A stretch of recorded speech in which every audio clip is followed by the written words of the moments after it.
legal perspective on this issue. It's a big, big part of it. There's paper involved in this process. So Melissa Brisman, who is a wonderful lawyer, family law lawyer, and a specialist in reproductive law from New Jersey, also licensed to practice in New York State, will talk to us about some of that. Melissa. I thought I would start by telling you a little bit about what our office does. Basically, we're a law firm, but we specialize in reproductive law, and we find about 200 gestational surrogates every year. We have about 100 pregnant women right now, and we help coordinate with the various medical clinics through process. I also have 3 children from a gestational carrier, twin boys who are 9, and basically a daughter who's 4. So I'm not going to talk that much about finding the carrier because I believe one of the other panelists is going to do that, but we also do find the carrier. From a legal perspective, there are basically 4 legal things you need to do for every arrangement. You're going to need, first of all, the carrier and a health insurance policy. That's usually one of the first things I do with anyone who brings a carrier to me or wants us to find a carrier is look into what kind of health insurance that person has. It's a very important aspect of the arrangement. You need to make sure that she has coverage for her pregnancy. There are various ways to do that. Some people buy a health insurance policy through Lloyd's of London. It's pretty expensive. It costs about $10,000 and it has a $15,000 deductible. People do that because they don't want to use her own health insurance and are afraid that maybe it has an exclusion. What we do is we look actually at her health insurance policy and make sure that there is no exclusion in her policy for a gestational carrier pregnancy. And then if there is, a lot of times what we'll do is look on the free market to see if we can find her something else. That is a little bit of a cheaper option, and it does have some risk to it. If they find out that she is a carrier and there is no exclusion, but they try to fight her on her pregnancy, then you're looking at having your attorney write some letters regarding the pregnancy. In our office, we've actually never had anybody have a pregnancy that they had to pay out of pocket for that was more than the cost of the Lloyd's of London policy. But it certainly is possible, and it certainly in some cases probably has happened, which is why a lot of people go to buy the Lloyd's of London. But it's a very important aspect to be aware of, and a lot of couples who do a gestational surrogacy, especially those who do them of their own, tend to overlook the health insurance aspect for the pregnancy. So usually when looking at a carrier, that's one of the first things that we look at is her health insurance. Then you're also going to be looking at a carrier. You're going to want to do a contract with her and also be aware of what state she's from. So that's the first thing that you need to look into is jurisdiction. If you live in New York State, you can have a carrier from New York State, but she can't be compensated. So that's where the confusion lies, where most people think that they can't have a carrier from New York State. Certainly your sister wants to be your carrier, your best friend. You can have a carrier from New York State, but she should be properly screened, and you should make sure that she's a proper candidate, and you cannot compensate her, even if she is your sister. You're going to want somebody from a state that's more friendly. California is traditionally one of the more friendly states for gay couples, but now you have a lot on the East Coast. We use a lot of carriers from Massachusetts, from Connecticut. In both those states, you can now do legally what's called a pre-birth parentage order. Basically, what you're looking for as for a gay single person, you're going to want your name on the birth certificate alone without a mother. If you're a gay couple, you're going to want both your names on the birth certificate as a couple. So you're going to want to look to a state that's going to allow you to do this. So for instance, if you were on the East Coast and you came to me, I would tell you, we don't want New York, we don't want New Jersey, we prefer not to have Florida. Florida is, one of those states where the statute doesn't apply, and you cannot have both their names on the birth certificate as gay men in Florida. So there are going to be certain states you're going to look at. So even if you're finding the carrier on your own, you're going to want to make sure you have a legal advisor to tell you what states to stay away from. There are certain risks when you do a gestational carrier arrangement that you have to keep in mind. The biggest one is abortion and reduction.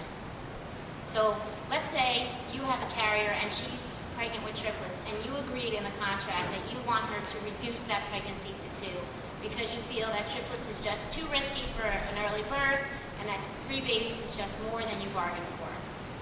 So you put it into the contract with her. She had her own lawyer to represent her. You negotiated it, and she goes to the appointment to reduce the pregnancy, and she says, you know what? I can't do this. I didn't realize all 3 hearts are beating. I cannot have a reduction. I know I promised. I can't do it. Legally, you could technically sue her, not pay her, withhold, certain benefits from her, but we can't actually force her to have the reduction. So although in my office, and I think you'd be hard-pressed to find a lot of cases where that has happened before, it is definitely a risk of the process. So you need to make sure that wherever you find your carrier, that you're on the same page about when you're going to abort, when you're going to reduce, what kind of testing you're going to have during the process. And although if you come to any of the panelists up here, I'm sure you're going to get great legal work, there's no substitute for having good communication with your carrier.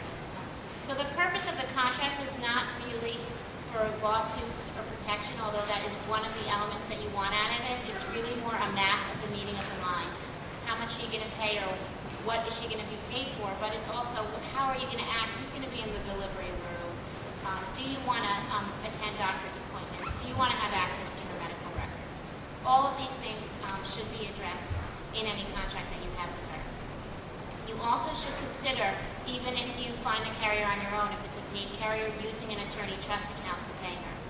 It's one of the things where when we find the carrier, we actually require it.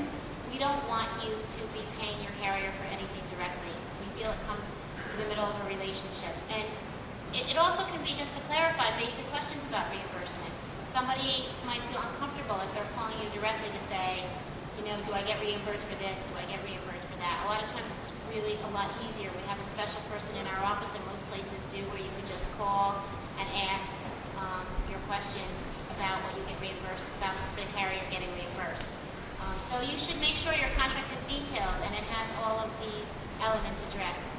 You also want to make sure that you have, you're in a state where you're going to feel protected at the hospital. So for instance, if you're in Massachusetts and we have a carrier in Massachusetts and we have a birth order that will name both guys as the parents, when that baby comes out, the hospital already knows. We're going to look to the parents for choices about medical decisions. If that baby is circumcised, that's going to be your choice. That's not going to be your carrier's choice.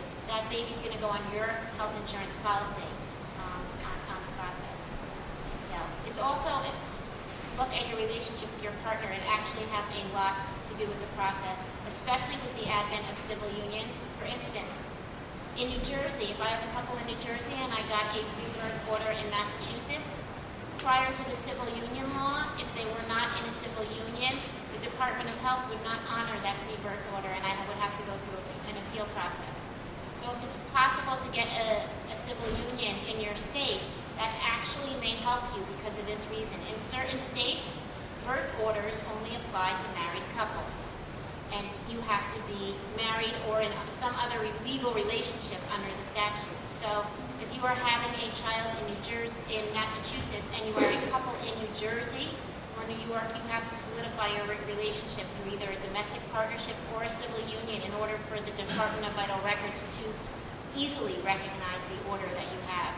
There are different ways of getting your carrier. You can find your carrier. A lot of people, and I know the person who was supposed to talk about this, so I told Terry I'd say in a few words. You can find your carrier through an agency or a law firm like us. You can also find them on your own on the internet. It's extremely important if you do that you hire somebody to do all the things that agency or law firm would have done. So for instance, if you go out and find your carrier on your own, it's important that you still make sure that she's screened, that she has a criminal background check, that she's got a home study, that she's got psychological evaluations, that there's an escrow account set up to pay her, that somebody looks at her health insurance, that you still have the contract with her. You want to make sure just because you found the person on your own that you still are doing all the things that somebody like us would do, because it's very important to make sure that you don't have a scam. There was a woman in Florida. It was about 2 years ago. She had 6 couples paying her. She's actually on trial right now because she was sending out ultrasounds and she convinced all 6 couples that she was carrying their baby. When you're working with an established place, that's much less likely to happen. You're going to have certain controls in place. We're in constant communication with your clinic to make sure those things go well.